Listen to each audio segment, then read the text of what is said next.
I rise because I am deeply and profoundly disappointed in this year's Trafficking in Persons report that was released today.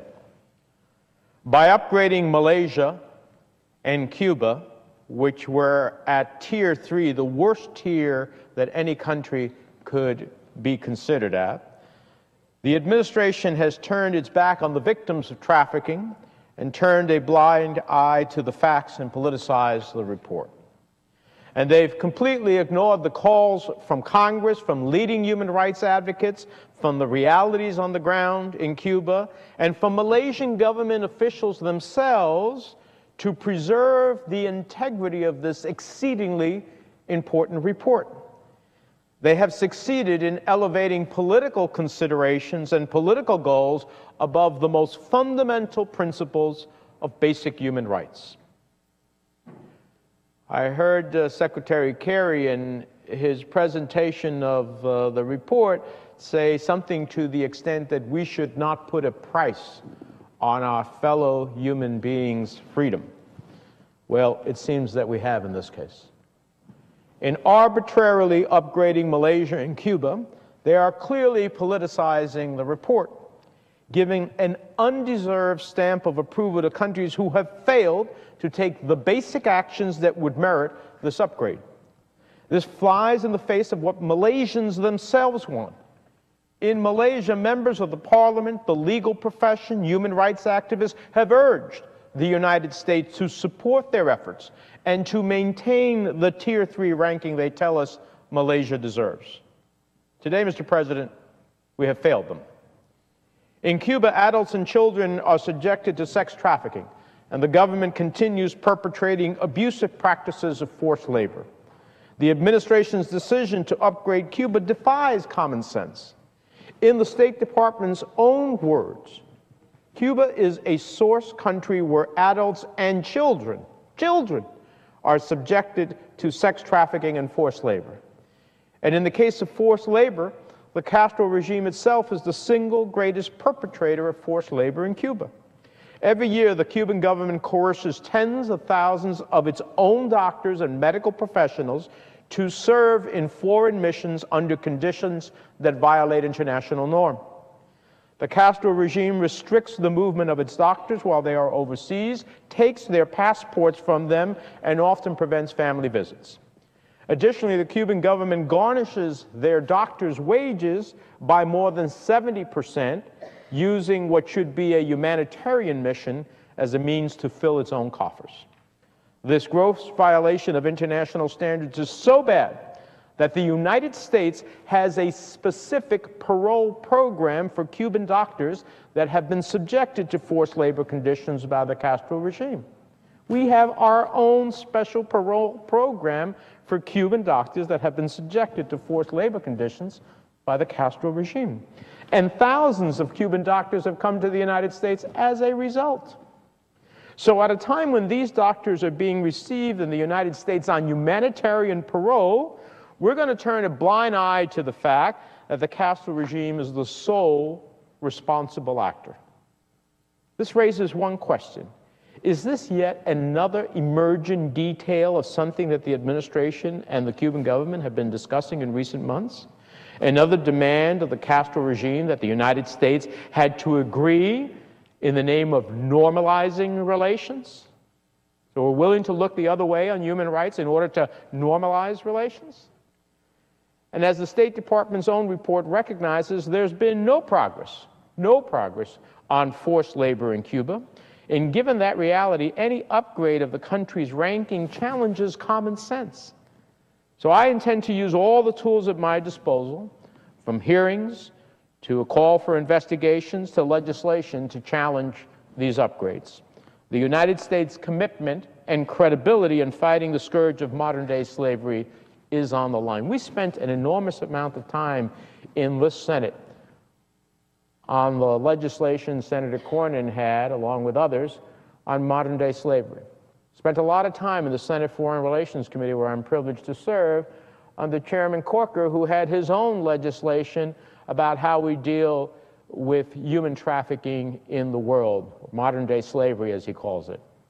So we need to make clear that the Trafficking in Persons report must not be subject to political manipulation. I'm utterly dismayed at the administration's decision to upgrade Malaysia and Cuba under these circumstances. It represents a bastardization of the Trafficking in Persons ranking process and calls into question the Trafficking in Persons report's credibility, and it takes away the power to incentivize real progress. The administration's upgrade of Malaysia as well as Cuba compromises American values in the interest of promoting a trade agenda with a country that has consistently failed to uphold human rights. Now, one can only characterize this action as a cynical maneuver to get around the clear intent of Congress with no regard for the effect on a key measurement tool of a country's human trafficking record. This not only represents the latest release of the Trafficking in Persons report in the history of its publication, nearly a full 2 months overdue, but calls into question this administration's commitment to uphold human rights. We all know that the Malaysian government has not undertaken a consistent, serious effort that would warrant an upgrade. As I've noted before on other occasions, on April 17th of this year, the United States ambassador to Malaysia, our ambassador to Malaysia, said that the Malaysian government needs to show greater will, political will, in prosecuting human traffickers and protecting their victims if the country hopes to improve on its current lowest ranking in the Trafficking in Persons report. This is the person on the ground in Malaysia representing the United States government who has an eyes on what's happening. And he said on April 17th that, in fact, the Malaysian government needs to show greater political will in prosecuting human traffickers and protecting their victims if the country wanted to rise from Tier 3 to a better Tier 2 standing. On June 1st, the Assistant Secretary of State for Population, Migration, and Refugees, Ann Richard, reaffirmed that, quote, this year's report covers up to March 15th, which means Malaysia's handling of the Rohingya refugee crisis will only be reflected in the 2016 report next year. According to the Assistant Secretary, then, actions taken after March of this year, good or bad, should certainly not be reflected in this year's evaluation. Well, if you're not going to reflect the mass graves of Rohingya Muslims and what the government of Malaysia did or did not do, the holding pens of humans, because it came after the reporting period, then you can't claim that the government's action to pass a law that has no teeth, no enforcement, and that hasn't even been put into effect after the date, the same date that you say you cannot consider the plight of hundreds who lost their lives, then you can't consider the passage of a hollow bill. It doesn't work both ways, Mr. President. Even the Malaysian Bar, the nation's association of legal professionals, stated in a letter last week, quote, if there is any lesson to be learned from recent experience, it must be that the government has an excellent record of drafting written plans, but a less than satisfactory record of implementing them. As such, the upgrade of Malaysia, if it were to occur, would be premature and undeserved, close quote.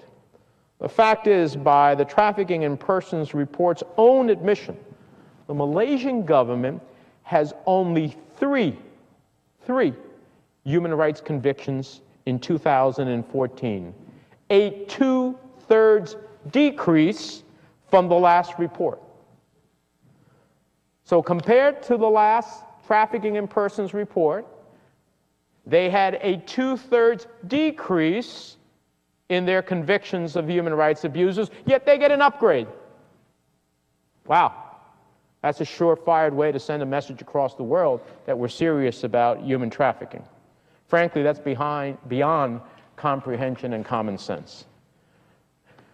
Mr. President, there can be no clearer statement, no more compelling statement that we have lowered the bar on human trafficking and lessen the value of the one report the world relies on to evaluate the behavior of nations. The events of recent months have clearly shown that the Malaysian government has not even begun to adequately address their human trafficking problem. Thousands of victims continue to be exploited through sex trafficking and forced labor. And it was unnecessary to do this, Mr. President.